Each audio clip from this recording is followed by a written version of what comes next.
이번에는 5장 제품 가격과 원재료 가격 산출을 통한 스프레드 분석을 공부해 보겠습니다.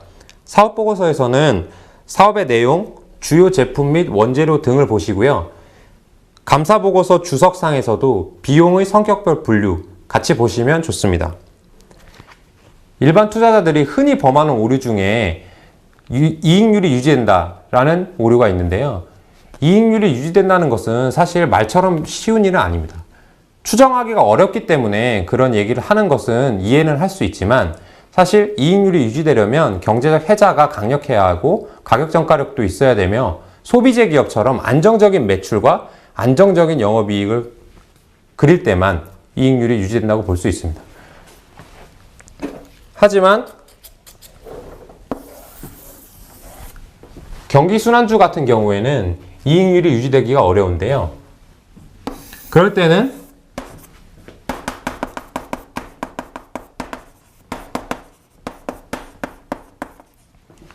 표준화된 이익을 계산하시면 됩니다.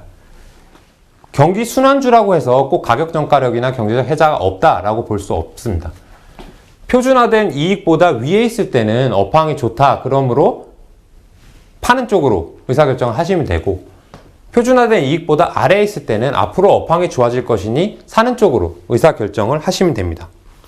그 중에서도 이 이익률을 볼 때는 매출 총이익률이 중요한데요.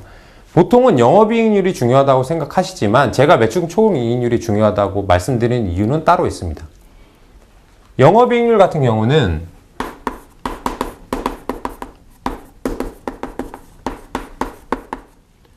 매출 총이익에서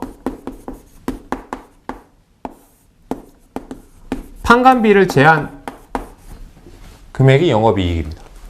그런데 이 판관비라고 하는 것은 사업을 할 때 고정비성 성격을 띠기 때문에 특별히 변하지 않습니다. 그래서 이쪽을 무시하고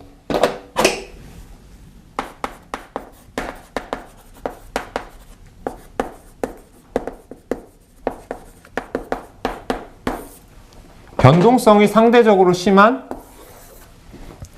매출 원가와 매출 총이익을 가지고 분석하는 것을 권합니다.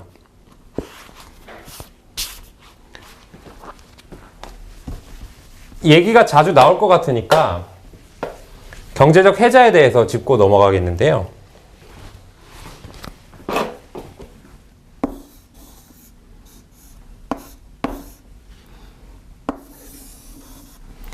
해자라는 것은 성 바깥에 그려져 있는 연못을 뜻합니다.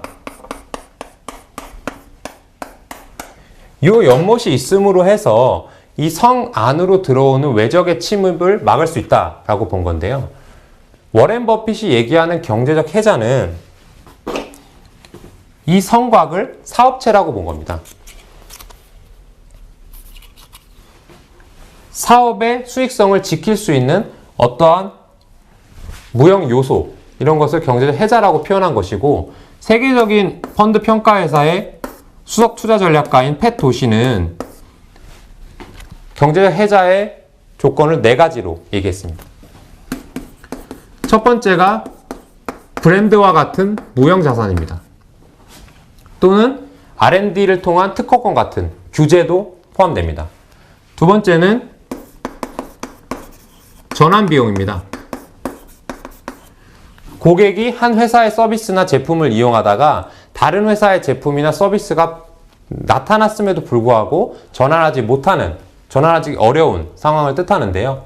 예를 들면 군대에서 행정병으로 전역하신 분이 마이크로소프트 워드보다 아래아 한글을 더 많이 쓰는 그런 상황을 볼 수 있습니다. 세 번째는 네트워크 효과인데요. 어떤 서비스나 제품을 사용하는 고객의 수가 많아지면 많아질수록 거기에 비례하여 그 제품이나 서비스, 나아가 그 기업의 가치가 제고되는 그런 모습을 네트워크 효과라고 합니다. 가장 큰 예로 최근에 SNS를 들 수 있습니다. 트위터나 페이스북 같은 서비스는 고객이 없다면 사실 그 고객에게는 아무런 가치를 주지 못합니다. 하지만 자기의 친구들, 가족들이 많이 사용하면 사용할수록 그 서비스의 가치가 올라가므로 그런 것을 네트워크 효과라고 칭하겠습니다.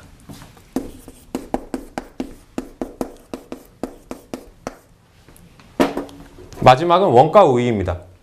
이 내용은 잘 아실 거라고 생각합니다.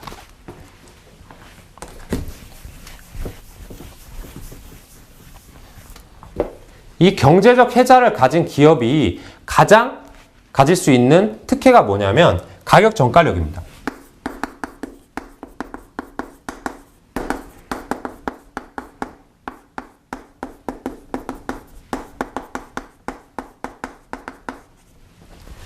그런데 일반 투자자분들은 이 가격 전가력을 가격 상승으로 오해하시는 경우도 많습니다. 예를 들어 제품의 가격이 이런 식으로 올랐다면 가격 전가력이 있다 이렇게 판단하시는 경우가 많은데요.